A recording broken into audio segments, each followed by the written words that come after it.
So I've been reading the selection series for over a month now.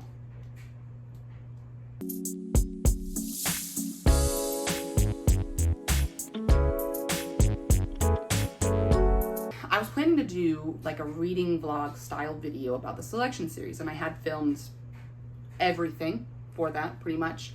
And then by some unfortunate circumstance, that circumstance being me, all of the footage was deleted. So I was like, I am not going to waste the fact that I have spent over a month reading and analyzing the selection series, and we're going to do it this way. Now, was there a better way to do this? Yes, I could have printed off the pictures like everyone else. I could have done that. I would have loved to do that. I'm not a good artist. But here's the thing. We gave our printer to our in-laws, my in-laws, not ours. And that was because my father-in-law requested us to print something off for him like every week. And we're like, you do it yourself now, okay? Thank you. And can you imagine how embarrassing it would be to be like, hey, can I come use your printer? And then just walk out with a bunch of pictures of just random girls, just a whole bunch of girls. I'm not gonna do that. So this is the next best thing. So we open the book. America has gotten a letter. The letter is for the selection. The selection is a opportunity for girls 16 to 20, which we don't get America's age until the second book. Just a fun fact, but she's 16. Girls 16 to 20 are eligible for the selection, and America does not want to do it. She's happy with her life. She is a 5, and the 5s get to do music and art and like sculpting, that sort of stuff. Just anything artistic, that's what the 5s do. America's quite happy with the way that life is. She is the oldest at home. Her dad and mom are both in the arts. Her dad is a painter and her mom sings. America mostly sings with her mom. May is also an artist like her dad, and Jared, her little brother, doesn't have his like talent yet. He hasn't picked what he wants to do. What he wants to do is play ball. She has 2 older siblings as well that aren't really important. She has an older sister named Kenna, who is pregnant, and an older brother named Coda, which we learn more about later. There's some juicy gossip about Coda, let me tell you. Anyway, doesn't want to do the selection. Her mom, who is very manipulative, wants her to do the selection, and so she brings up the letter at dinner, trying to pressure her into doing the selection. And America's like, I would never love the prince. He seems cocky and stuck up and not my type. Like, he's not cute. I don't like him. And it's made known, like, even though they're 5s, they aren't facing any sort of food scarcity. They have enough food to be satisfied. But when there is food, you eat it. You don't leave any behind. So why is America hiding some of her food in the fridge? Her mostly uneaten plate. Later that night, America has been up. She puts on a little bit of lip gloss, goes down to the fridge, and takes out her plate, and then climbs out her bedroom window and starts climbing up the treehouse. And oh my goodness, there's someone in the treehouse. Who could it be?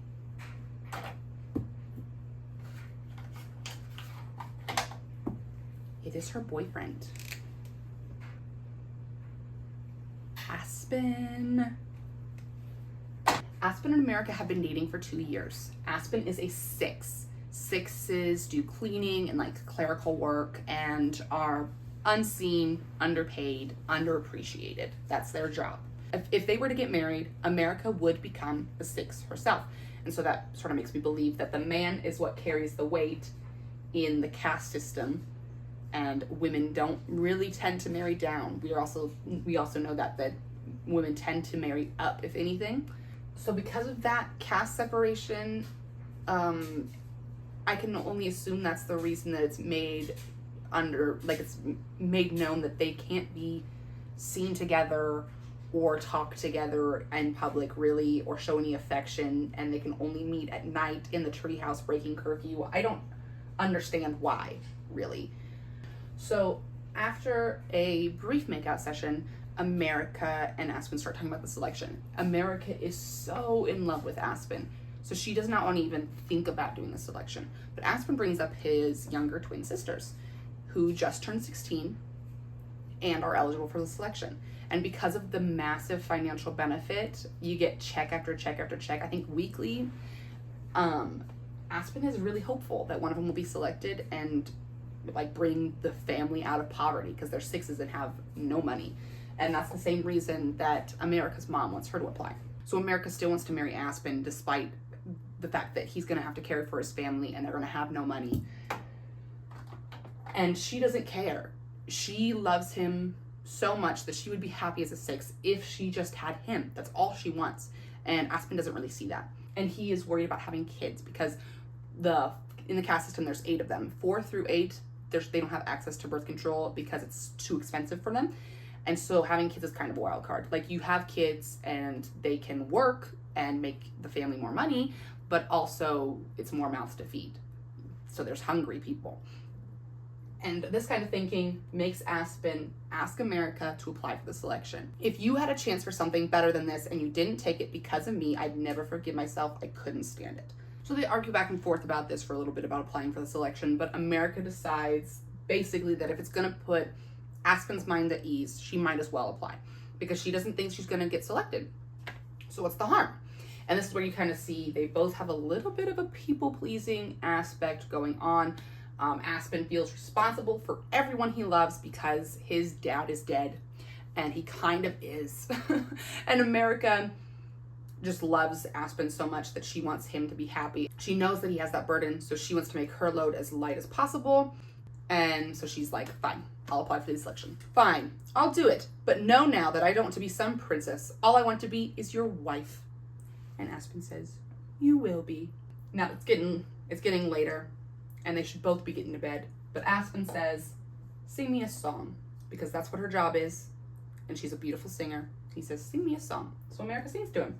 Of course, it doesn't last long because Aspen is a little bit handsy. We get the insinuation that intercourse before marriage is illegal. Like, if you're caught in the act or you have some proof of the act, jail right away. They put you in jail right away. After a little while, after she's finished singing and they've finished smooching, America's going back to bed, and Aspen says, wait, let me pay you. And he gives her a penny for her song. Isn't that just so cute?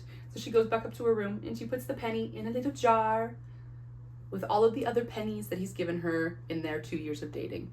I think that's adorable. In the morning, America is very tired, and her mom wakes her up and says, here's the deal, Miss Ma'am. If you apply for the selection, you can start working your own jobs and making your own money. You can keep half of your income for yourself, because 1, you need to start learning how to manage your own money, and 2, I seriously want you to apply for the selection so bad.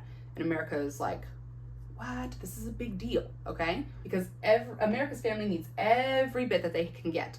Plus, having a little bit of money saved aside will help her convince Aspen to marry her, because that's one of the biggest worries he has, is that they're not going to have enough money. Anyway, she's filling out her selection form, talking and chatting with her dad, being goofy. And she asks her dad, if I were to marry a 6 or even a 7, would you approve of him? And her dad is like, America, sweetheart, I need you to know, you can marry an 8 with no money. And as long as you love him, I would be happy for you and I would approve. She's finished the application. She's going up to her room to get ready. She walks past Jared's room and he's staring at a blank canvas. And she's like, hey man, you'll get there. Try sculpting, blah, blah, blah. And Jared's like, I don't want to do that. I want to play ball. And this is what she says. This is not like super important, but it is a little bit. America tells him that he can play ball for fun, but he needs to find an art for income because it's the law. That's the law. From this conversation between Jared and America, we find out that the caste system came about because of the ancestors, like way back when Ilya was founded, their ability to help fund the government and their ability to provide money for the government. There's more about that in the other books. We'll learn more about that, but right now, keep that in mind. Yeah, at the Province of Carolina Services Office, which is where America and their whole family lives, is Province of Carolina. they are going to turn in America's selection form. And who do they bump into? Aspen's mom, who did not make the board. Again, unimportant, mentioned once, it doesn't matter. They run into her, and Magda, America's mom, is like, oh, you guys look so pretty, to Aspen's little sisters. You look so pretty, you're all done up, you look so good. And it's clear they put a little effort in. They're wearing a little bit of makeup, they're wearing the best clothes that they have as sixes, and they're like, oh yeah, we heard that there's this selection is not random, and that they're going to take pictures, and that's how you're going to get selected, is based on your picture and your accolades on your application. And Aspen's mom found that out from a magistrate whose house she was cleaning for. And you can see in the crowd like a clear divide of who knew that and who didn't know that. And America did not know that. So she's wearing like nice clothes, but she's not dressed to the nines as best as she can be. She's not wearing any makeup. She's just there. And so she's like, oh, fine. That's fine. But she's feeling bad for some of the other girls that did not know that. And they're clearly just coming from work, and they're dirty, and they don't look their best. And she's feeling sorry for them. But here is a juicy tidbit. In this conversation, it moves on to Aspen. And Aspen's mom says, oh, I think he's dating someone. He's singing around the house and whistling. He's happy all the time. And between you and me, he's saving up money to propose. America's like, oh! And she's so excited, but she's trying not to show it, but she's beaming, you know? And they're like, oh, you think he's gonna propose to someone, huh? You think he's gonna propose? That's crazy. And she goes into the office and gets her picture taken, and she's smiling so big, and she's glowing because she is so in love with Aspen, and she thinks he's gonna propose to him soon. That evening they sit down to watch the Ilya report, and nothing of note really happens, but America is picking apart Maxon piece by piece, like, oh, he looks a little snobby, that outfit is so put together, his hair is blonde and not black like Aspen's. She's not initially attracted to Maxon. Like, he's not ugly, but she's like, he's not my type, you know? The king, unimportant, but made the board because he's a king. The king is talking about infrastructure and rebuilding and rebel attacks and the draft. Later in the week, America has a plan. So she goes and gets the treehouse ready. That's their usual meeting spot. She sets up a dinner, some candles. She's wearing a cute outfit and her little lip gloss, and she's feeling it. And Aspen comes up and she tells Aspen about her week. She says, this week, super busy. My mom bribed me to apply for the selection by offering me half of the income I make from my own jobs, and a lot of girls are already getting cocky that they've been selected, and they're throwing parties, and I've been singing a lot this week. I've had nearly a job every single day. So I bought food to make us dinner, and this is what it is. There's pastries, there's chicken, there's all kinds of stuff, you know. It's a fully loaded dinner with like everything. And she's so excited. And she does this because she thinks that she can get Aspen to propose on the spot. She thinks he will see that she can provide and make money, and he won't have to worry about it. But actually, Aspen is not grateful. He's very unhappy about this. America, I am supposed to be providing for you. It's humiliating for me to come here and have you do all this for me. She's trying to argue that he provides for her all the time, and she brings up the pennies, which is not a good time. That makes him very angry. And he's like, I want to give you more than pennies. You deserve more than pennies. And he's so angry. And she's like, well, I just want you to know that anytime you're ready to ask, I'm ready to say yes. And he rejects her. He says, no. I don't know how I was so stupid to think that I can make this work, that we would work. I can't do that to you. And he breaks up with her right then and there. And he leaves. Broken hearted.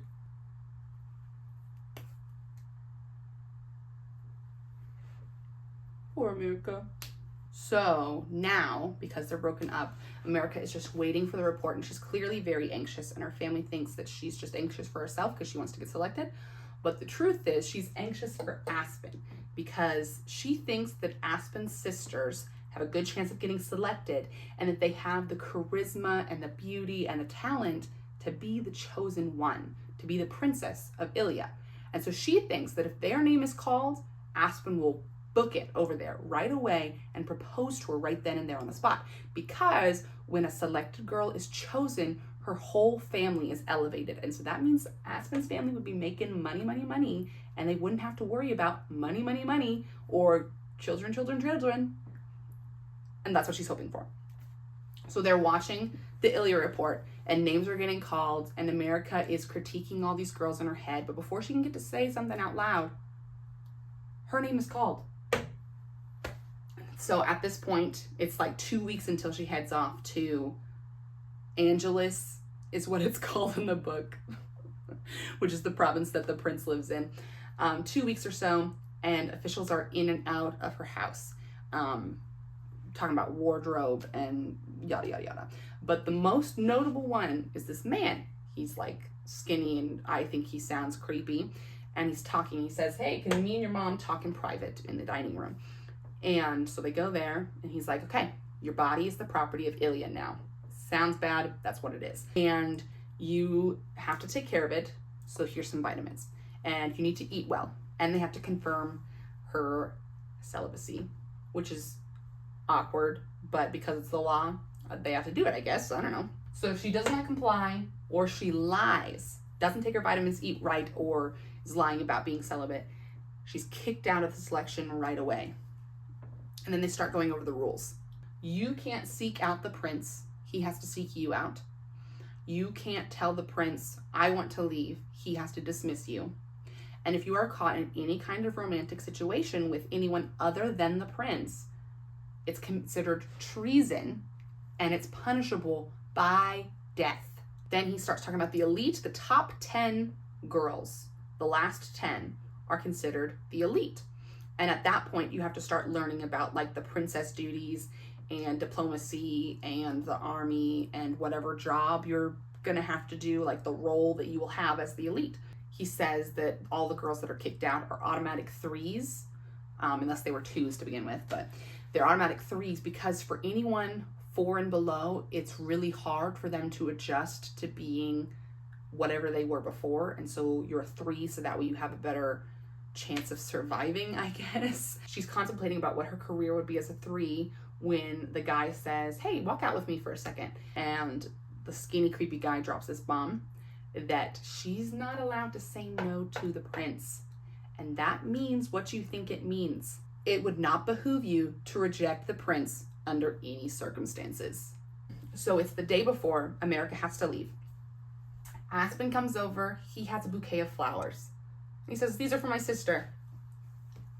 Jerk. And so she asks Aspen, hey, would you mind helping me clean my room so they can have a little bit of privacy? And 6s, much like 5s, do not reject work. So he comes back and he helps her clean her room. And he tells her, wow, you look so beautiful. You looked beautiful in your picture. And she says, yeah, I look beautiful. You want to know why? It was for you, because I thought you were going to propose to me and then you didn't.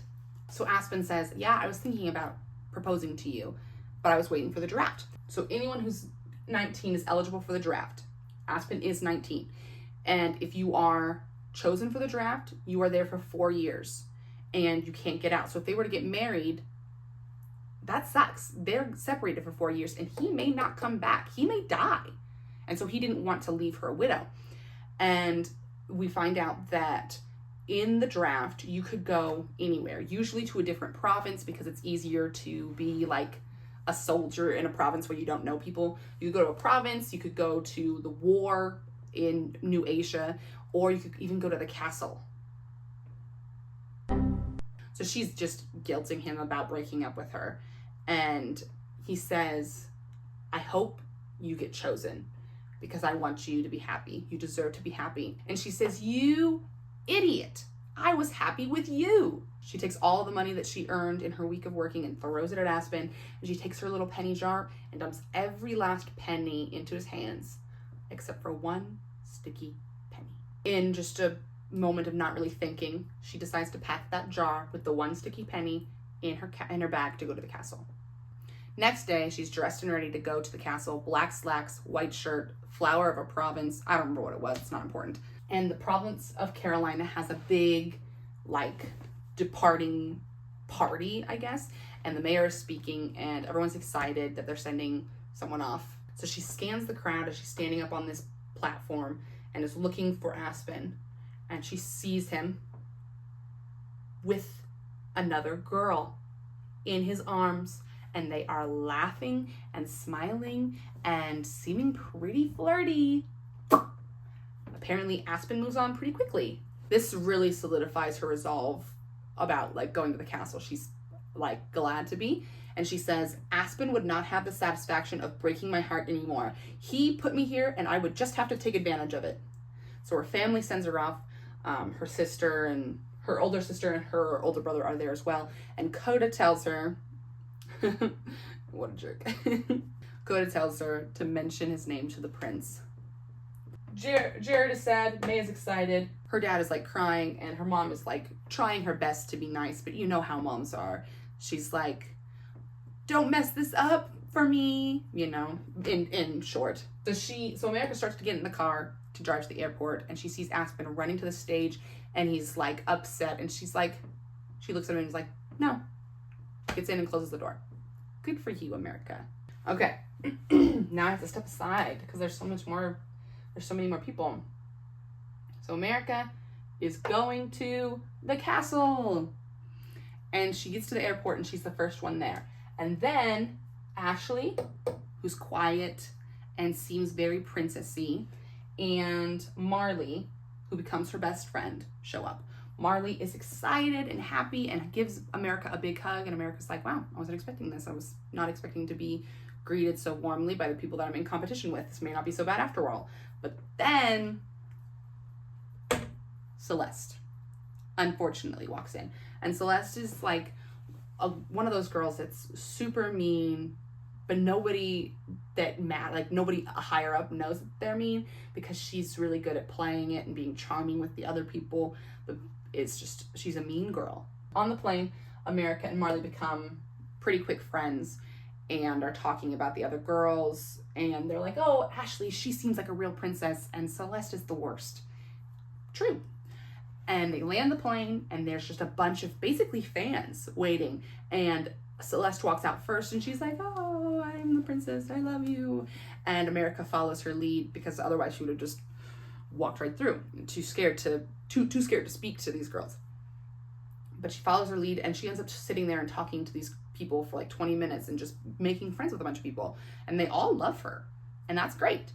Then they get in another car to drive to the castle, the four of them. And America's sitting next to Celeste. And Celeste doesn't understand why Marley is such a standout in the crowd, like why people like her so much. She's like, how do you think she bribed her way? And America's like, she's a four. They didn't really have the money to bribe her way. And Celeste is like, girls can bribe people in other ways. And America's like, that's illegal. And now we are officially in the castle. We meet all the other selected girls, the unimportant ones that don't have names. There's a lot of people that are mentioned like once or twice. They're right there. So as soon as they get to the castle, it's straight away to the makeovers. And this is where you get a little bit of the pick-me energy. This is 2012. I don't know what you expected. But America's like, I don't want to have my nails painted. I want plain nails because I don't want to seem fake. And I don't want too much makeup because I don't want to look like a clown. Things like that, you know? And she, after her makeover, goes to do an interview. And it's just a really short, like, who are you? You look great. Are you excited about the castle? That sort of thing. So after her interview, America sits down on this bench with Marley and two other girls, unnamed and unimportant. They go on a tour of the castle, and they show her the great room and the dining hall and where they're going to be sleeping, and they take them to their bedrooms. So after dinner, they don't have dinner with the king and the prince and everyone yet because they don't know their manners yet. But after dinner, she goes to her room, and her maids help her get ready for bed. They put on her jammies and help her get comfy, and they lotion her and, you know, whatever. They do a lot. And America's like, seriously, please just leave. I appreciate it so much, but right now I need some alone time. And so they leave, and one of them is like, one of us needs to stay behind in the room. And America's like, You do not have to do that. That would freak me out to know someone's watching me sleep. You do not have to do that. Please leave. In her room, she's all alone. She starts to unpack her things, and she's starting to grow a little bit anxious. She's thinking about Max, and she's thinking about how far away she is from Aspen. She's thinking about the castle, which feels like a cage, and she's like, the gardens. I'm going to run to the gardens as fast as I can. She books it. She goes downstairs, still in her jammies, barefoot, tries to get into the garden. There's guards there, and the guards say, no ma'am, you cannot go out there. It is like you need supervision, and it's nighttime, and you cannot go out there. Too dangerous because of the rebels. And she's like, please, please, please. And she's literally having a panic attack, and she almost passes out in this guard's arm when someone comes up behind her and is like, no, let her out. And so she runs into the garden, and she collapses on this bench. Her head's on the bench, and she's kneeling down. She's breathing and crying, and finally gets calmed down. And guess who's standing behind her? Prince Maxon. So Maxon is like, are you all right, my dear? And America is like, my dear. She's so mad about just a very common thing. I call everybody my dear, so I do not want to meet America if that's the way she reacts to that. But she's freaking out. She's like, I'm not your dear. You don't know me. You have 34 other dears. And Maxon is keeping it very chill. She's being so bold and is like, you're ridiculous and shallow and you don't understand. So somehow she tells Maxon that she's been in love. And Maxon says, the selection is my only chance to find love, and I'm ready for a wife. And the conversation gets a little bit more casual between them. And she's like, I'm here by mistake, but I'm going to stay here as long as I can and enjoy the food. And Maxon says, this is a quote, America, my dear, I do hope you find something in this cage worth fighting for. After all this, I can only imagine what it would be like to see you actually try. Oh, you will, Maxon. Maxon offers to let her just roam the gardens freely as she wishes, and she rejects it because she wants Maxon to know his place. She's like, I'm not one of your dears. You can't just give me things to make me fall in love with you, basically. And he's like, okay, just trying to be nice, but okay. So she's heading out, about to go back to bed, and Maxon's like, oh wait, don't tell the other girls about this because we could get in trouble, because this is not, I'm not supposed to meet any girls until tomorrow. So this is kind of a little bit of a secret rendezvous between us. Keep it hush hush. So she does. And then he's gone, and America goes to bed. The next morning, America's maids get her ready for breakfast. The UPS. And she goes down to what she thinks is going to be breakfast, but it's actually Sylvia, who is kind of like the etiquette teacher. She's like the ladies director, and she does the etiquette and the history lessons and a lot of stuff. So Sylvia goes into the dinner time etiquette because they're going to have dinner with the royal family that evening, and she doesn't want them to embarrass themselves. So in the middle of that, America is like starving and doesn't want to be there. It's been like an hour and still no food, and America's used to being hungry, but she's always had something to eat, so she's like, let's get along with that. And then Maxon comes in, walks in the door, and smiles at her. And she's like, I was not expecting that, actually, because I just yelled at you last night for several minutes. I didn't know that we could make up that quickly, but okay. And Maxon announces that he's going to have a little bit of one-on-one time with each of the girls. And he takes less than 5 minutes with each girl, which if you do the math, there's 35 girls, 2 minutes is over an hour. So that's a long time to wait. So Maxon's going through the girls, talking to them for a few minutes, and then sending him back to bring back another girl. And he finally gets to America, and they have a little bit of a joke, and he asks her, is there any possibility that you are going to love me? And she says, no, because I'm in love with someone else. And Maxon says, okay, if that's the case, do you want me to send you home? And she says, no, because I cannot bear to be home. He says, okay. She says, I have a proposition for you. Let me be your wingman, your confidant, your inside guy, and I'll tell you about all these other girls. I'll help you pick a new princess, girlfriend, queen, and that will help ease the burden off of you. And Maxon's like, I actually kind of like that plan. So they go along with it. Maxon gets through the rest of the girls, and they're ready to go to breakfast. And Maxon says, okay, ladies, see you later. Go to breakfast, except for a select few that I've asked to stay behind. Everyone go to breakfast. And America's really worried about not staying behind. She's like, I thought we had a deal. I'm really worried about this. But she's not worried enough to not want to go to breakfast because she's very, very hungry. So she's sitting at breakfast and she's looking around, and it's been a while and none of the girls have come, and she's noticed Ashley was one of the girls that was told to stay behind. And all the other two fives were asked to stay behind. And she's looking around, and Chris says something. Chris says, they went home. They're no longer here. Our first elimination.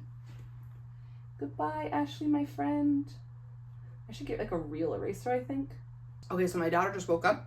You may hear her, and you may not see her. I love you. What are you eating? You are eating crackers. Anyway, we left off eating breakfast. Ashley was eliminated, and so were 7 other girls. Goodbye, ladies. I hope you find your dad. 8 girls eliminated, 27 girls left. America gets over this very quickly, and she's very vocally enjoying a strawberry tart thing. Yeah, very vocally enjoying a strawberry tart. And Maxon notices, and he's kind of chuckling and smiling and says, America, what do you think of the food? She's like, it's good. Thank you, Maxon. And she says, I like this strawberry tart so much, but you know who would like it even more? My sister May. She'd probably cry if she had these. She loves sweets. And Maxon says, oh, you think she'd cry, huh? She says, yeah. And he says, would you like to place a bet on that? And she says, for what? Maxon says, what do you want? America's thinking about it. She's like, I've got kind of everything I need in the castle, but I don't really feel like myself. What I want is to wear pants. And so she tells Maxon, I would like to wear pants for a week if she cries. And Maxon says, well, if she doesn't cry, then tomorrow night I will take you on a walk in the gardens. And America's like, deal. So Maxon sends the tarts to America's family along with a guard. And that evening she gets a knock on the door from a garden. There's a note. He says, I'm sorry, miss. She didn't cry. See you tomorrow night, Maxon. The next evening, they're going on their date. They're walking arm in arm. They're walking through the garden. Maxon starts to taking her to a more secluded place. He sends off the guards. He sends off the cameras. They are completely alone. And America realizes they are completely alone. And she starts to panic because they are completely alone. And she thinks Maxon's going to assault her. So what does she do? She knees him in the royal jewels.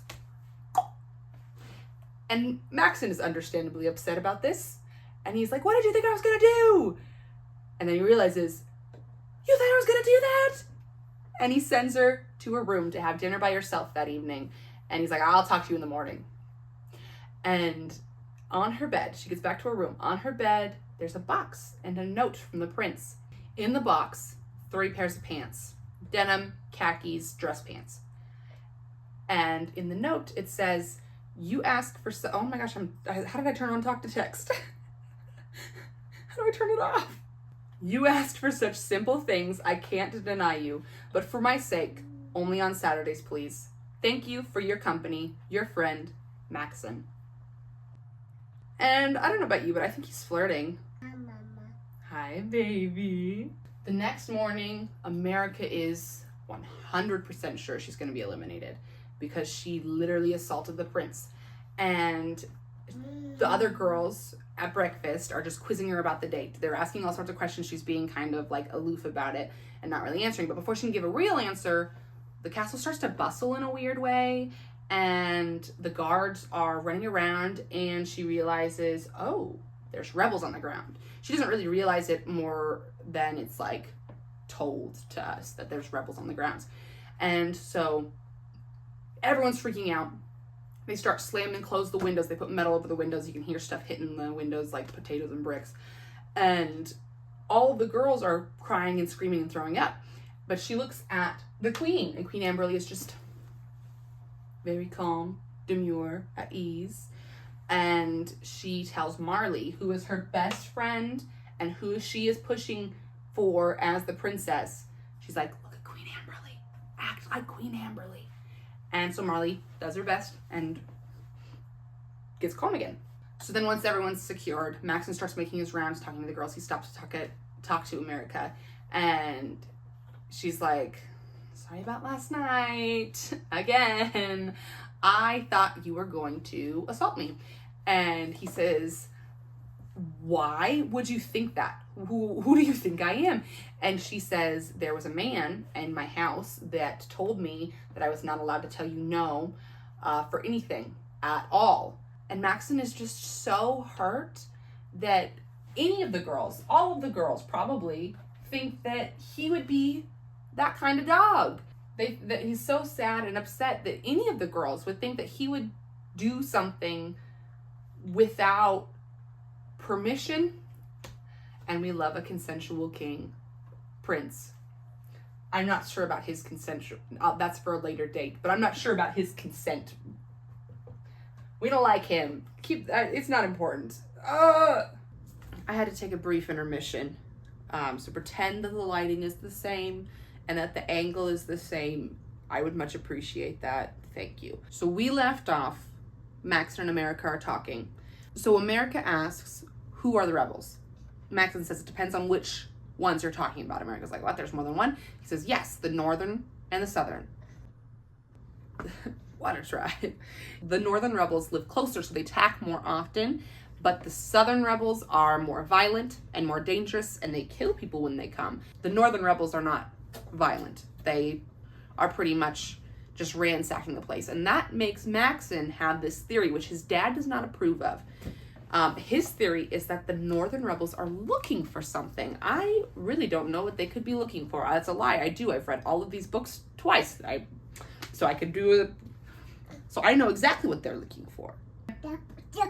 You did. You stepped on my toe. Anyway, the king does not like this theory. Do you need more banana? No. Okay. Hey! You didn't hand it to me. This is my life. I peel bananas now. I used to design cabinetry, and I peel bananas now. Would you like your banana back? The king does not like this theory. He doesn't think that it's credible. But America says, no, that makes sense. And that makes Maxon really happy. But then Maxon has to go around to see the other girls. And he says that a lot of the other girls have already asked him to go home. So America goes back to her room, and she discovers her maids, Mary and Anne, are huddled around Lucy. Lucy in hysterics, freaking out, crying, screaming, throwing up, not having a good time. They get her calmed down, and they tuck her into America's bed. America goes up to Anne and is like, dude, what's going on here? That's pretty rough. Like, it was scary, but it wasn't that bad. Like, she good? So Anne tells Lucy's backstory. Lucy was a 6. She was sold to a family of 3s because her mom had some sort of a disease. They needed to pay off the bills, and they never were able to pay them off. So Lucy and her dad were owned by this family. The family had a son. Again, they were 3s. They had a son, and he was in love with Lucy. And they were like, nope, can't have that. That's not good. So they sold Lucy and her dad to the castle. And Lucy, already upset about that, within her first month of stay at the castle, there is another rebel attack. There is a rebel attack. And in this one, it is not the nice northern ones. It is the mean southern ones. And they break into the castle. There is a rebel who is dressed in guard's clothing who attempts to assault her and then is shot in the head. And so there is blood everywhere, and he is on top of her, pinning her down, dead. So now every time that there's a rebel attack, she is like Vietnam flashbacks of that sort of situation. And that's just a nice thing to know. It's not important to the story, really. I don't think it comes back up, other than the fact that Lucy's trying really hard to hold it together so she can stay a maid, because it's a big deal to be a maid. The next 2 days, America is playing cards with her maids in her room. She opens the windows and the balcony door and her bedroom door, and the hallway is open. And on the second day, Maxon's just leaning against the door and he's watching them. And then the maids notice and they sweep the cards into their sewing basket and they're like, we're not playing the cards, everything's fine, blah, blah, blah. And then they make some excuses to go. They're like, oh, we need to finish the dress for the report. So we gotta go. And Maxon's amused by the maids because, like, what else can you be? They're just freaking out about him because they're a little bit starstruck. Anyway, Maxon's walking into her room and he's like, hey, I was thinking, and he's just rifling through all of her. So you know how when a sibling comes into your room and they have to tell you something super important, but they just start looking through all your stuff? That's what Maxon's doing. He's like, hey, I wanted to tell you something. That's some really nice music there on your piano bench. I was thinking we needed a code word. Also, look at all these pictures of your family. That's awesome. And what's this jar doing on your side table? You know, and America's like, can you please just get one sentence out and stop rifling through my things? Like, tell me what you need to tell me. And he's like, okay, I thought we needed a code word or a code action to be able to tell each other that we want to hang out later because we're just friends. We're past the formal invitations to dates. I don't need to send you a letter, but if I want to meet with you, I want to be able to tell you without the other people knowing. So they're going through these like code actions. Maxon's like, oh, I could brush my hands through my hair. And she's like, my hair is always up and in pins. I can't do that. And you wear a crown. So that's a dumb idea. And he's like, okay, what about this? And she's like, no. He's like, okay, what about an ear tug? Just a subtle ear tug. No one will notice an ear tug. And that's what they settle on. Very stealthy, very subtle. So on Friday, there is the Ilya report. America is sitting next to Marley. And the girls around them are like, oh, does my hair look okay? This is the first time they're on the report. And the girls are like, oh, does my hair look okay? Is there something in my teeth? That sort of stuff, you know? And they go on, the king talks about, you know, boring stuff, infrastructure, blah, blah, blah, the rebels, blah, blah, blah. And she's looking out, she's scanning, and she sees Maxon, and he tugs his ear, and she tugs her ear back. And so they're having a meeting later that night after the report. Gavril, who is the head of events, who is running up all of the media on the selection, he just ambushes Maxon asking about the girls. And Maxon is not expecting it, so he's thrown off guard. He asks Maxon, are all of the girls as lovely as they look? Maxon says, oh, yes, well, mostly. And he makes eye contact with America and is like being silly. And America's like, I can't believe he's doing this. And everyone's looking at him like, mostly, what is he talking about? And Gavril's like, oh, what do you mean? And Maxon says, well, the first time I met one of these lovely ladies, she gave me a stern talking to, practically yelled at me, ha ha ha ha. And America's like, oh my gosh. And Marley sitting next to her is like, what is he talking about? I don't remember anyone yelling in the great room when we first met him. And she realizes that, oh, yeah, these people don't know that I'm the first person that ever met Maxon. And she's like, oh, she tells Marley, oh, I think he's meeting me. I did talk to him pretty sternly the first time we met. And so I think he's meeting me. I think he's being over dramatic about it. Maxon then says to Gavril that he's going to keep her there for a long time. Again, he doesn't say her name. Nobody knows who it is, but America knows it's her. And she knows now that Maxon's planning to keep her for a long time. So after the report, Maxon comes up to her room. America sent her maids away. And Maxon comes in and he's like, you're supposed to have a maid stationed here at all times. And she's like, I didn't want one. It's creepy for them to just watch me while I'm sleeping. And he says, well, then I'm going to have a guard posted outside your door. And she's like, oh, Maxon. But they go for a walk in the gardens. And they start talking and meandering around. And they start having a conversation about risk. Maxon wants the girls to see how much he's risking. And America just doesn't understand. America's like, you're risking something. We have had our entire life uprooted. We work on your schedule. We follow your whims. We are risking more than what it seems like you're risking. You just have to find someone to date. And he's like, America, how embarrassing do you think it is for not only my parents, but the entire country to watch me date for the first time and find a wife? And my schedule is war planning. All I do is war plan. And when I'm doing that, all I'm thinking about is you girls. And I have to stumble around like an idiot because my dad isn't going to help me and he has all the experience. And when he does help me, he's just hypercritical of everything I do. And when I'm doing all of that work, all I'm thinking about is you girls. And what is the chances? What is the probability that I'm going to find someone I actually love? It's more probable that I'm going to find someone that I can tolerate. And what if I've already sent home someone that I'm going to love because I was relying on a spark? What if I don't find anyone at all? So he's spiraling. So America listens to all of that and she's like, Pat, don't worry, Maxon, you'll find a wife. And then she spills the tea about her ex, Aspen, whom we hate. May I remind you, at least I hate. I don't like Aspen. Anyway, spills the tea on him, tells him everything, beginning to end. The breaking up, the with the other girl, the running up to see her at the thing and her saying, no, bye. And then she starts talking about her brother Coda, not listed because he's not important, but he was a sculptor. And he made a piece that sold for a lot of money. And now he's sort of a big name guy. He's kind of a little bit famous in his own right. And he, instead of helping his parents and his family with finances and stuff, he just left. He just left and left them without any help. And so they kind of hate him now because all he wants to do is caste climb, which I didn't know was a thing. That's a little bit of a lore drop here. You can buy your way up the castes. You can marry your way up the castes. That's the only way you can change castes, I guess. And that's what Coda's trying to do, trying to buy his way up the caste, which is confusing to me because if it's the law that you have to do the job that your caste does, and he changed castes, wouldn't he have to change jobs? Why can't he just be a rich 5? I don't know. It's confusing to me. You don't think about it, okay? If I were to add every contradiction, plot hole, forgotten detail, this video would be 2 hours longer, okay?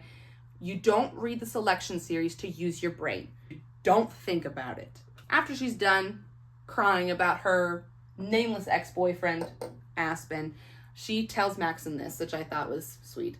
Maxon, I hope you find someone you can't live without. I really do. And I hope you never have to know what it's like to try and live without them. That's sad. Maxon says that he promises he's going to keep her there as long as he can because he doesn't want to send her back into Aspen's arms, who is the worst. And he says, oh, if he were here, I'd... And then he cuts himself off. And he's kind of insinuating like, oh, I'd beat that guy up. Obviously, it's something very menacing and threatening from the prince who can't handle crying girls. Now we're getting into some good tea. It's very hot in here.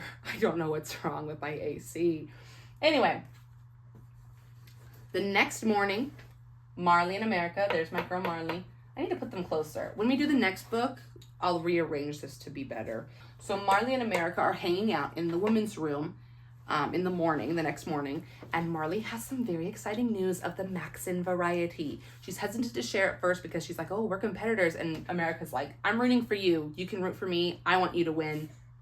So tell me what you want to say because I'm excited for you either way. And she's gushing about Maxon. She is head over heels in love with this man. After this conversation, America's sort of looking around and assessing all of these girls, the 27 that are left, and she's like half of these girls seem really upset and the other half are really, really happy and chatty. Marley tells her that the reason half of the girls are upset is because they haven't had dates, and the chatty, excited ones have had dates with Maxon. And among these happy girls, obviously Marley, Chris, and America has had 2. There's obviously other ones, but America has had 2 dates, and this makes a lot of the girls upset. Specifically, I think it was Tuesday or Tiny, I can't remember, comes up to America and is like, what's up with this, man? You've had 2 dates and we haven't had any. They're very upset about it, and they don't feel that it is fair because Maxon hasn't been around with all of the girls yet. One of the girls that is upset, Celeste. Celeste has not had a date yet. She's trying to play it off. She is sitting on the couch next to Anna Farmer. Guess her job? Farmer. So while America is lost in thought, Anna, seemingly out of nowhere, slaps Celeste in the face. Everyone knows what this means for dear old Anna. Elimination, because you're not supposed to assault the other girls. So she's gone by dinner. Goodbye, Anna. I hope you find your dad. Down to 26. So the next morning, the girls are in a history lesson. There's a lot of time jumps, I've got to be honest. So it just went from, oh, Anna's gone at dinner, next morning. America is starting to realize how much history and how much information nobody knows, because none of it's really written down. So here is the gist of it. I'm just going to read it off of my chart because I don't have to remember it, okay? So the history of their country begins in the Third World War with Wallace as president. Fake president. Don't worry about that.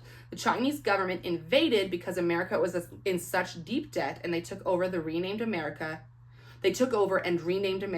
to the American State of China, the ASC. This means that China had a lot of influence in the government, but the ASC wanted to fight back when Russia tried to invade the ASC. So all of North America banded together to fight against Russia, which is easier since China was already attacking Russia too.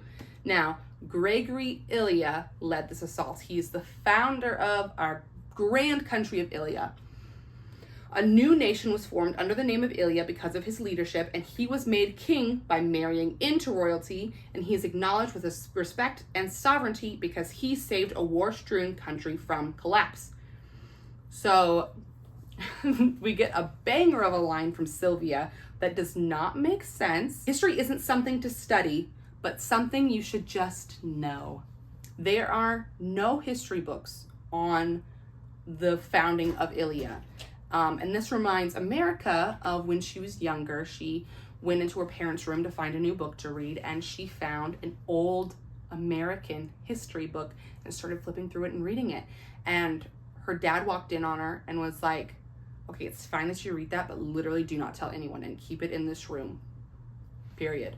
So later they're doing a photo shoot for like public to see who has the most princess poise, and America's just sort of listening to everyone's commentary and watching everyone, and she's actually really upset that Maxon is being so like jovial with Celeste because she hates Celeste, and Celeste is a model, and so she's kind of running the set right now and telling Maxon like, oh, do this, do that, pose like this, and everything like that. Then she starts walking to Maxon and she swears she sees his eyes sparkle and all is forgiven. She's really nervous about taking pictures with literally every other girl watching her. They're all in the same room watching, and Maxon sort of pulls her close and starts whispering in her ear and comforting her.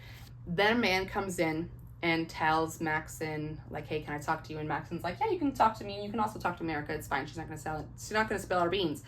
And he tells Maxon that there are rebel attacks in whatever province and they've burned crops and killed people. Great.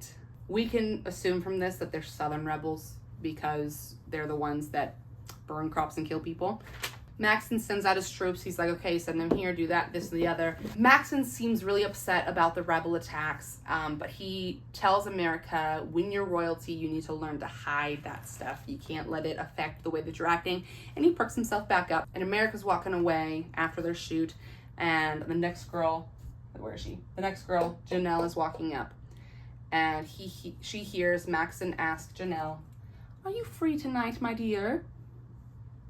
And she's not happy. So the next day in the women's room, all of the girls are chatting about something, and Chris has some news. Chris walks into the hallway, sees Janelle crying because she's going home. Bye, Janelle. I hope you find your dad. Janelle, as she's walking out, says she cannot talk about why she was eliminated, but she says to warn the other girls to watch what they say. Very cryptic. So all of the girls are in the room debating, so why was she sent home? What did she say that made her get eliminated? And they just don't know what happened. But then Sylvia bursts in and she's like, mail ladies! And America gets a letter from May. How exciting. The letter from May is really inconsequential. She uses it to rip a piece off of the bottom and write a note to Maxon because she's curious about what happened. She says, Your Majesty, pulling my ear whenever. That's pretty much word for word what it says. Very casual, doesn't sound stressful. She sends that note with a maid who's going to see Maxon and deliver tea or whatever. Maxon is doing some work and war stuff or whatever. And he comes booking down the hall to find her. And he's looking disheveled and worried. And America doesn't say it, but she's got a crush because she's like, wow, what a hottie.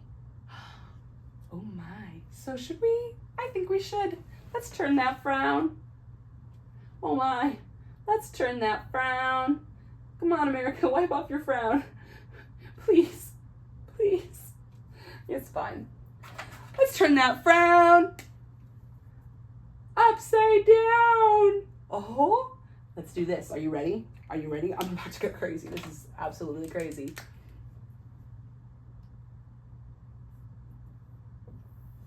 Oh, who knows? Could be a budding romance. There's only 3 books about this. Anyway, Maxon thought her note was urgent, and so he ran and was like, are you okay? She said, fine. What about that note was urgent? And she says, I just simply wanted to see you. And that's because they are purely friends. Nothing else, of course. There's nothing going on between them, nothing romantic. She just wanted to see him because they're friends. So because he has a little bit of time, they sit down and they start talking about what Maxon ran away from. And he was in a budget meeting, and he hates those because it's so hard for the royals to get anything done in these because the advisors are always fighting each other, fighting the royals, pushing for this, that, and the other. And so Maxon and his mom really pushed for education. They think that education would help solve the crime. And America's like, baby girl, no. The most of the crime is done by eights, and eights aren't educated. They don't have access to education. Plus, there's the issue of food. Food scarcity is an issue from 4s on down. Everyone above that seems to have enough food to eat, but below that, it's a lot harder to get access to. And Maxon's like upset, basically, because she's ruining his like little rose-colored glasses ideology of his country. And she says this banger of a line. Have you ever been hungry, Maxon? Not just ready for dinner, but starving. If there was absolutely no food here, nothing for your mother or father, and you knew if you just took something from someone who had more in a day than you had in your whole life, you could eat, what would you do?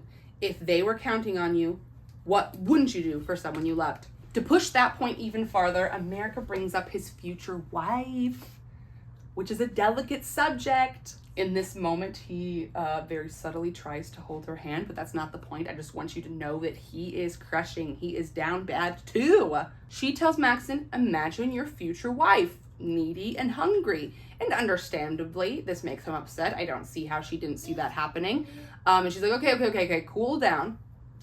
It's just really like that, okay? I know a 9-year-old boy who was whipped in the square for stealing a loaf of bread. And I'm Javert. Do not forget my name.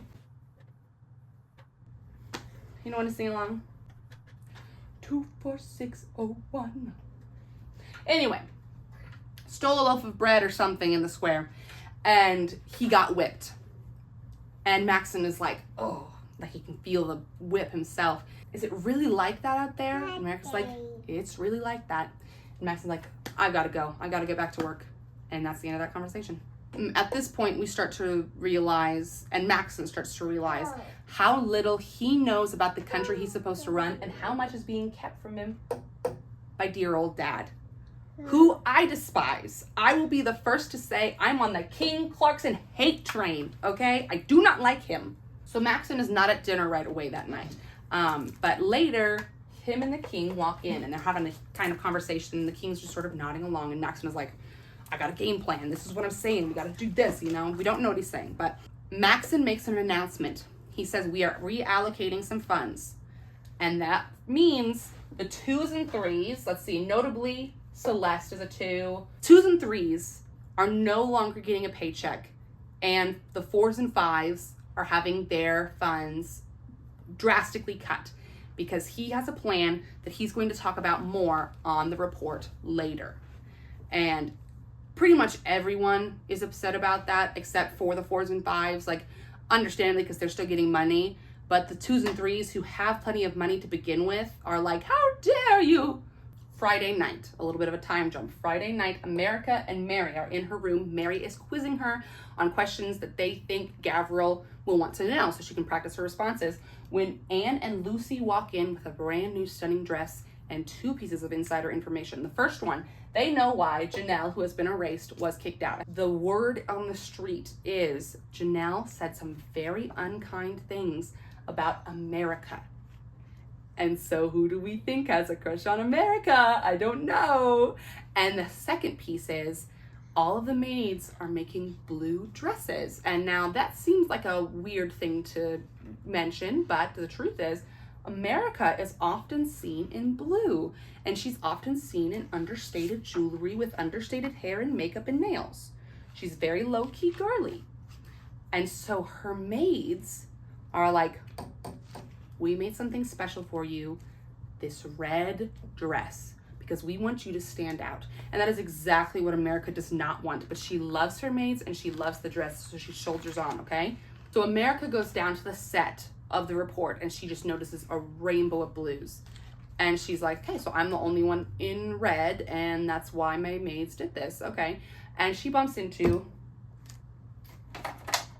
Celeste, and Celeste says, hey, sweetie, why don't you come backstage? I want to talk to you really fast. Get backstage. Celeste's like, give me your dress. America's like, what? So says, take it off. Trade me dresses. I want to wear that dress. America's like, no, my maids made this for me. If you wanted to wear something that would make you stand out, maybe you should have tried not copying me. And Celeste is so mad, she grabs her sleeve and rips it. And so it's just hanging there and it looks funny. America's just trying not to cry. And she goes to sit down next to Marley. And Marley, a queen, a champion, we love her, is like, hey, it's fine. Let me just tuck in your sleeve. We'll pull out these threads. No one will even know what happened. So Maxon opens up the report and he's got some good news. He says, I don't usually do this, but I wanted to say we're starting a new social programming at the service office in your area. We are going to have a food bank where you can go and get a hot meal every day of the week. He's like, the ladies have so graciously given up their funds for this, making it look really good for the girls, even though it was not an option for them. But good on you, Maxon, for doing that, honestly. What a king. Prince. Then he tells them, this is a really nice thing that he did, he tells the upper castes to donate to the province service office so that way they can fund the meals, and they're going to run it for as long as they can. He says the upper castes need to do their part because the lower castes have done so much for them and they're underpaid and overworked. So then Maxon introduces Gavril. And Gavril is asking 2 questions to every girl. What are your thoughts on Maxon? And are you the girl that yelled at Maxon? And America is shaking in her custom baby seal leather boots, okay? She does not want to have to go up in front of the whole country and tell them, I chewed out the Prince of Ilya. When it's her turn, she tells the whole story. She doesn't really hold back. She tells everything. And you can see that Maxon did not tell his parents this story because they're both like, and laughing a little bit, and all the girls are laughing. But then Gavril asks her, what do you think of Maxon? And she's like, oh, I could make fun, in her mind, she's like, oh, I could make fun of him and be mean and be like, oh, his clothes or his muscles, ah, ha, ha. But then she's like, I think I need to be real with him. This is what she says. Hello, my love. Maxon Shreve is the epitome of all things good. He is going to be a phenomenal king. He lets girls who are supposed to be wearing dresses wear jeans and doesn't get mad when someone who doesn't know him clearly mislabels him. Whoever marries him will be a lucky girl, and whatever happens to me, I will be honored to be his subject. It's the next day. Just work with me here, okay? Maxon is in her room after the report, and he's talking to her, and he's like, wow, you just looked so lovely. If you don't want me to fall in love with you, you're gonna have to stop looking so hot.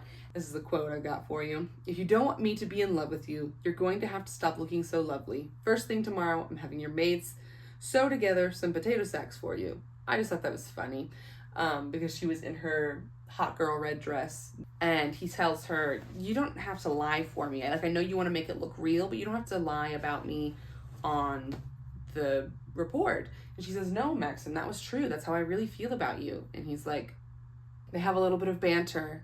And then Maxon goes in for a kiss, and he gives her a little kiss. And she's like, why did you do that? What did you do? And Maxon's like, I'm sorry. I thought your feelings had changed. My feelings have changed. I have a crush on you. I like you a lot. And I thought that you maybe liked me too. And she's like, what? And then he admits that she is his first ever kiss. And then she's thinking about it and considering, and she's like, you know what? I actually think I do like Maxon. I think I have a little bit of a crush on Maxon now. And so she's like, okay, that first kiss, kind of awkward, not so good. Let's have a do-over, okay? You and me, right now, reverse history, wipe it from your mind. Jedi mind tricks. That was not the kiss you were looking for. And they have a second first kiss. So Maxon asks her, is it possible? Meaning, are you willing to sit around and realize that I love you and have monumental feelings for you, and I want to marry you, even though I'm kind of obligated to date all of these other girls for like reality TV, basically? And are you willing to be my princess? And could you love me too? And she says, yes, Maxon, it is possible. And I want you to remember that when she inevitably gets so mad that he's dating other girls, even though he's like obligated to, and she agreed to it, okay? It's a weird situation, but she agreed to it. So a few days later, America is sitting in the women's room with the other girls, and one of these unnamed girls, whose name is Olivia, but it doesn't matter, comes in, and she's excited because was Maxon's first kiss, she says. America didn't tell anyone that she had kissed Maxon 3 days prior. And so Olivia's like, hello, girls. And so all of the girls start talking about it, and they're sort of bickering, but then they sort of come to agreement, like, we all have great qualities, and we all would be good princesses in our own right. And it's hard to see Maxon do things with other girls, but we also need to realize that that's just part of the system. And then when America's finally starting to be like, yeah, okay, like I'm confident and I'm feeling good about my feelings for Maxon and his feelings for me, Elise walks in and she's like, look at this present from Maxon, guys. And America's like, cool. So, not pictured, the king and queen of Swendway, they come to visit because they have good relations with the king and queen of Ilia. And it's not really that important. They're there, and the queen's family is also there. We get a little bit of a backstory on the queen, how she's being kind of distant from all of the girls right now because she's had 3 miscarriages, I believe, which is very sad. And she is just excited to have another kid. But she doesn't want to get close to any of these girls because then she'd be losing someone that she had such a good relationship with.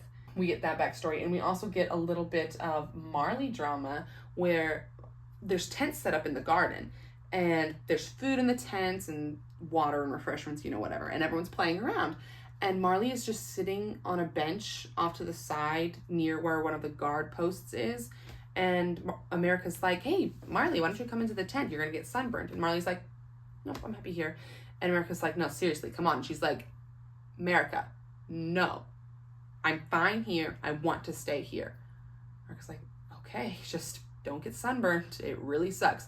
And as the resident redhead, only redhead in the group, America knows what she's talking about.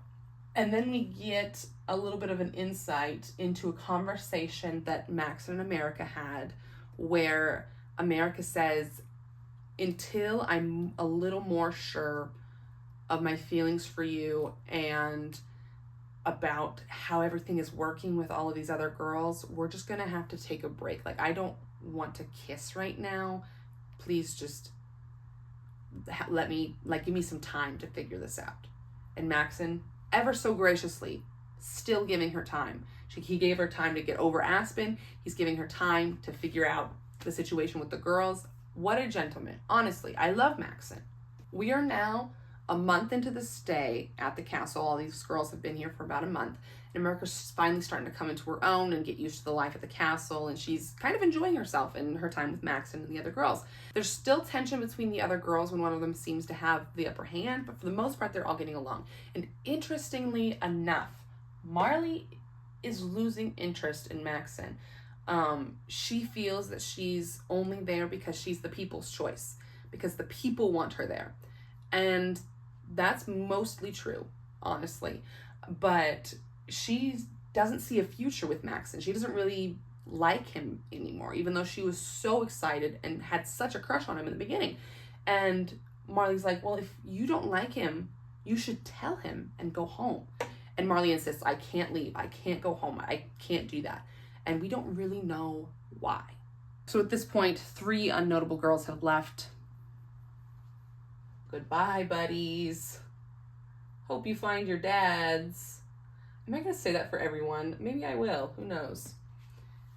They ask you how you are, you just have to say that you're fine when you're not really fine, but you just can't get into it because... This is where things get interesting. Okay? I'm so excited. Maxon meets America and is like, I have the whole day free. You want to hang out? And she's like, absolutely. I've never seen the movie theater. Do you want to go see a movie? And he's like, yeah, let's go do that. That sounds fun.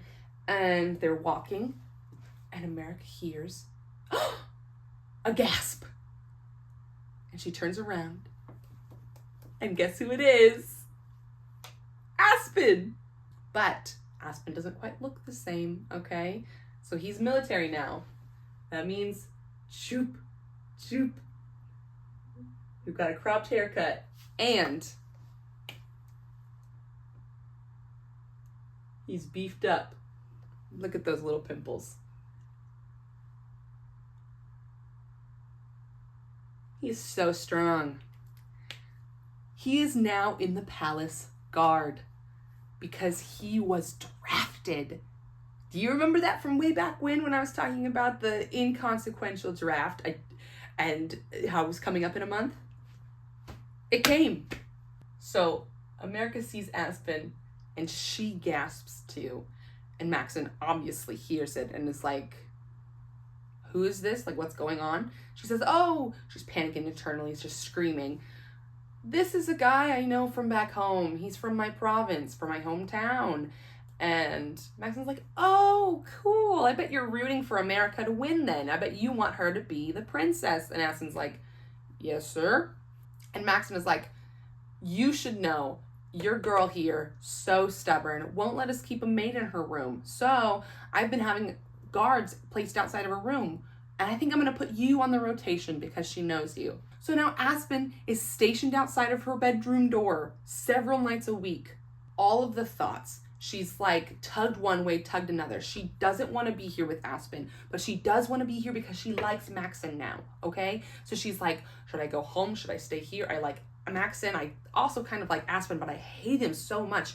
And she's like, I can't tell Maxon who Aspen is because he will hurt Aspen because he knows what Aspen did to me. And so I have to keep it a secret.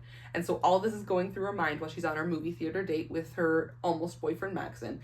And Maxon can tell she's out of it. And it's like, why don't you just go up to your room and rest? Like, you seem tired. Go take a nap. And so she does. So America starts hiding in the women's room because there are no boys allowed in the women's room. Not even guards. So that includes Aspen. She is avoiding him like the plague. Doesn't want to talk to him. And that doesn't last very long because inevitably one of these girls had to have a birthday, right? So whose birthday is it? Chris's. Chris's birthday is coming up and Maxon insisted on throwing a big party. And so on her birthday, she's going down to the women's room. She's got her violin. She's going to play a song for Chris for her birthday. And she gets there and she sits down next to Marley. And Marley is, interestingly enough, sitting again on the outskirts of the party, watching everyone kind of near where a guard station is.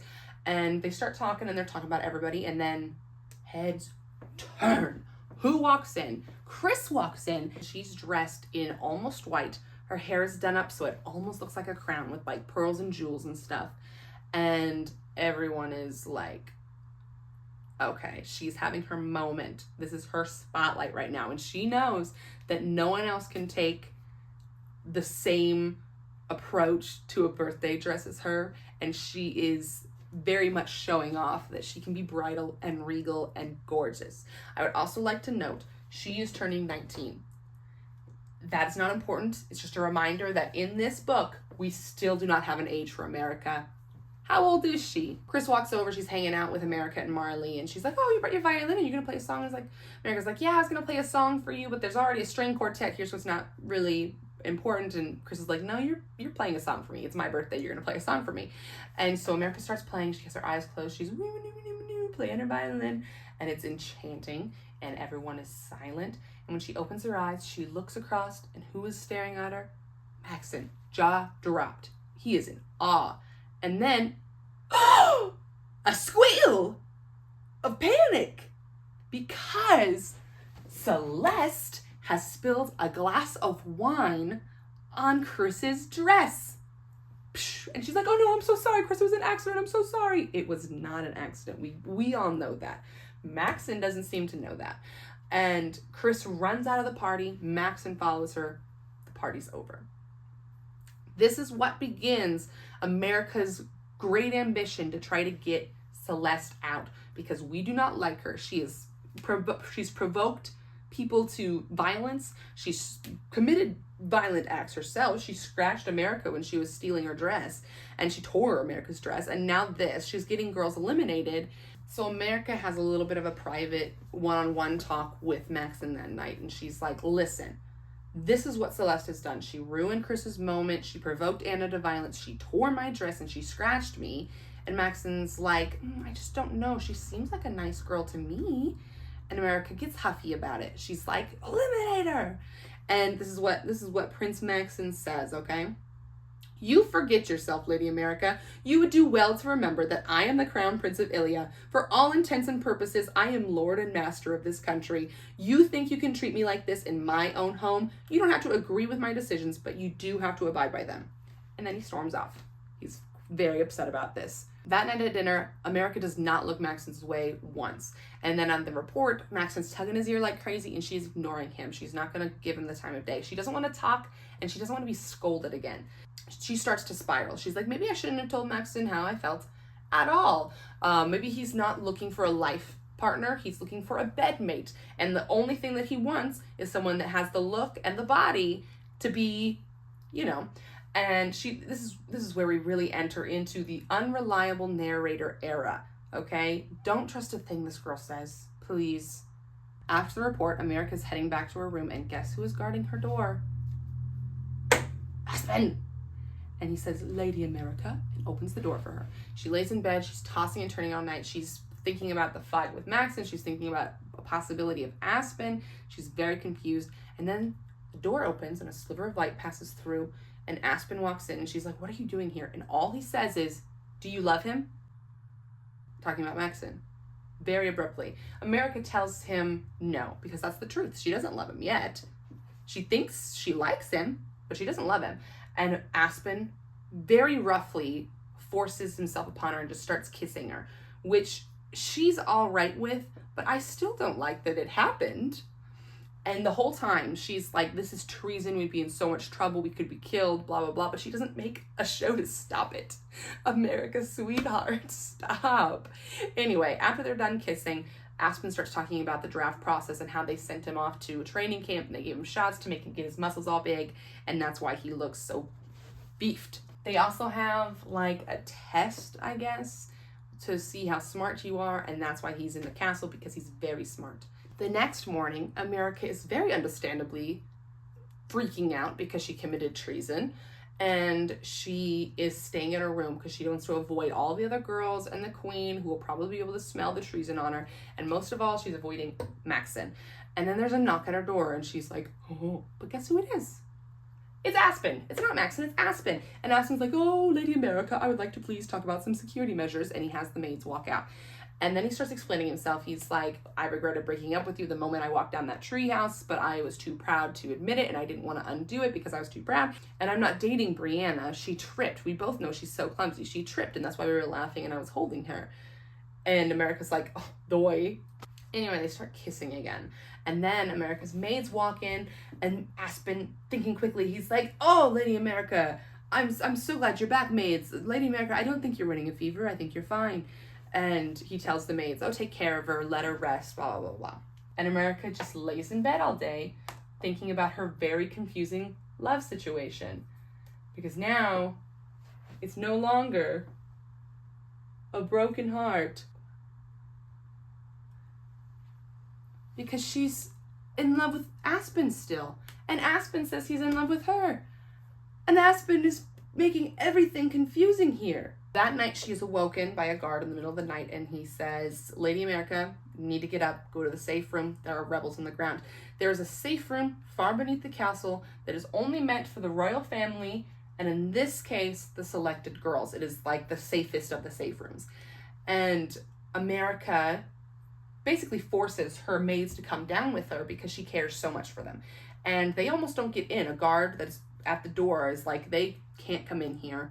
Only you can come in. And she says, if they can't come in, I'm not coming in. And I would love to hear you explain that to Maxon and the king and queen. And so they let her in. And then immediately, as soon as she's in, Sylvia is like, oh, great, you brought some help. And she gives an order to the ladies and is like, start serving refreshments to everyone, bring water and food to everyone in the safe room. And America's like, no, actually, Anne, what I want you to do is bring water to the king and queen and Maxon, and then come join me and Mary and Lucy, and we're gonna come over here and chill.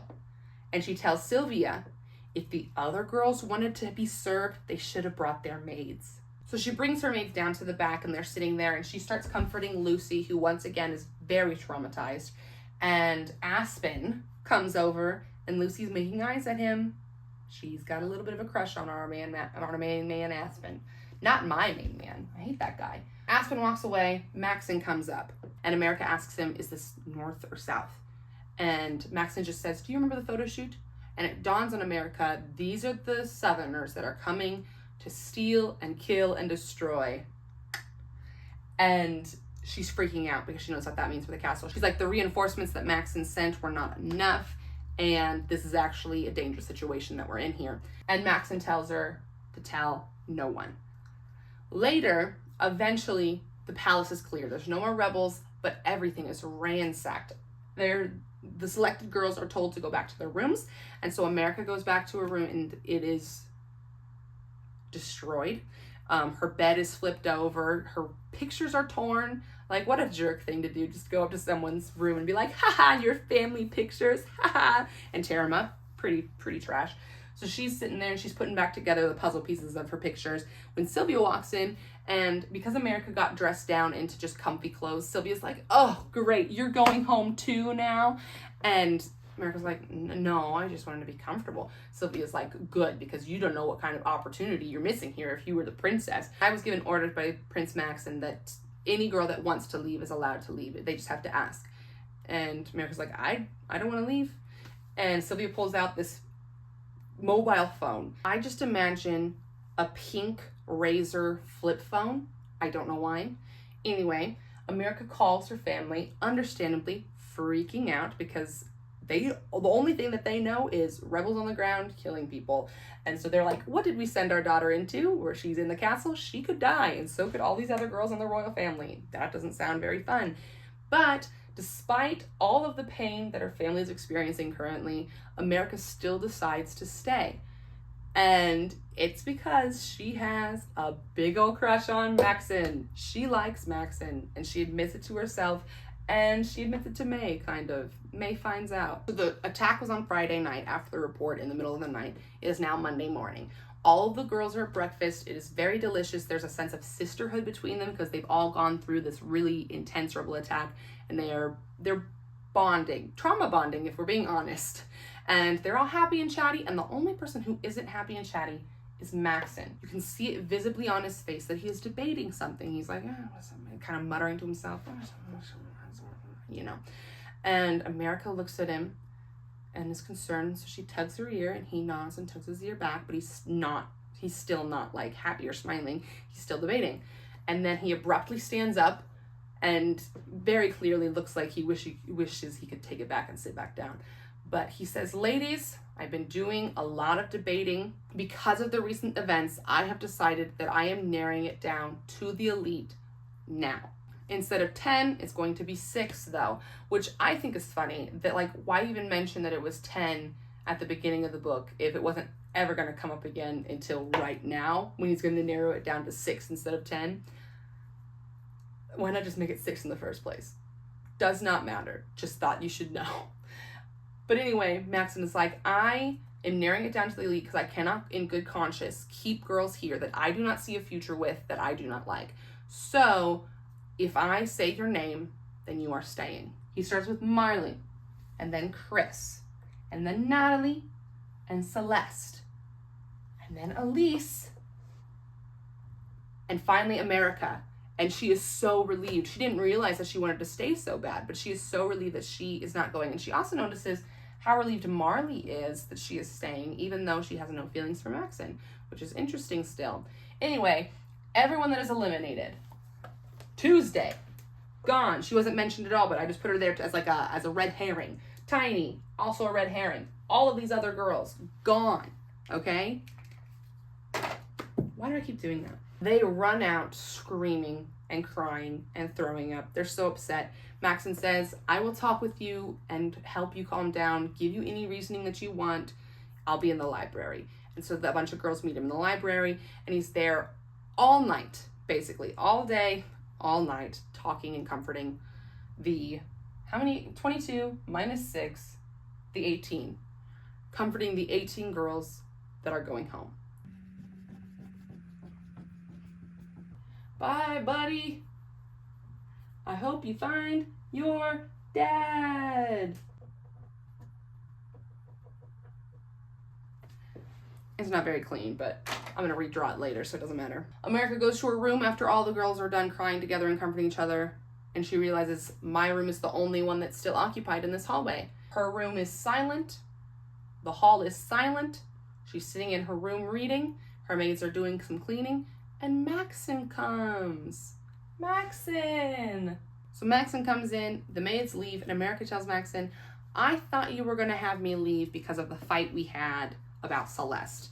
And Maxon is like, listen, I'm sorry, man. I didn't mean to snap like that. I have my dad pressuring me one way, the committee pressuring me the other way. My mom even has a favorite, and I feel like I don't even have a choice in who I get to marry right now. So hearing you say, kick her out, kind of just pushed me over the edge. He explains that Marley is the people's favorite, and Celeste is powerful, and Natalie and Chris are just really agreeable and very like posh princessy, and Elise has New Asian descent, which would have a good push in ending the war in New Asia, which we are hearing about right now for the first time pretty much at the 98% mark through the book. America is a little bit embarrassed to ask, but she notices that she was not mentioned in the list of reasons why the girls are still here. And so she asks Maxon, why am I here? Maxon answers, America, I thought I'd made myself clear. If this were a simpler matter, I'd have eliminated everyone else by now.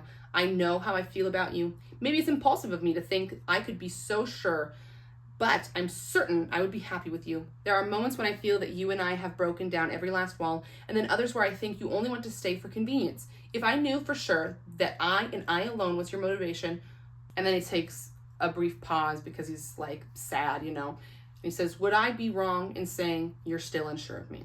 And she says, sorry, buddy, I am still unsure of you. I'm confused. So he says, then I have to hedge my bets. You may decide to leave, and I will let you go if you do. In the meantime, I have to find a wife. I'm trying to make the best decision I can within the boundaries I've been given. But please don't doubt for a minute that I care for you deeply. Maxie, old boy, that's so sweet. That's his little monologue for the night. So America, after his little monologue, she starts to cry. And Maxon misunderstands the tears. She's crying because she made out with Aspen. And she's scared of treason, and she still has feelings for Maxon, so she's confused. But Maxon is like, oh, don't worry, I will wait for as long as you need for you to figure out your feelings, and I will forgive any wrongs that you do. And America still has not told him that her ex-boyfriend is in the castle as a guard. America says she's not sure what they are, but she knows they're more than friends, and they have a little bit of a silent eye exchange, and they agree, let's kiss again. So this is their second kiss in the book. America rides that high all night. So after their moment, Maxon leaves, and America goes to bed. And she's woken up in the middle of the night by you-know-who, stupid Aspen, okay? And he comes in hot and heavy. He sees her jar, which is pretty much the symbolism for their love in this book. And he's hopeful, so he leans in for a kiss. And America finally rejects him. And she's like, no. While I'm in the selection, there can be nothing between us. I don't care your feelings. I don't care my feelings. We can't have anything while the selection is going on. So Aspen, red flag to be honest, is like, oh, so you were lying to me when you said you'd love me forever then, huh? And she's like, no, The reason it's taking me so long to love Maxon is because of you. I still love you.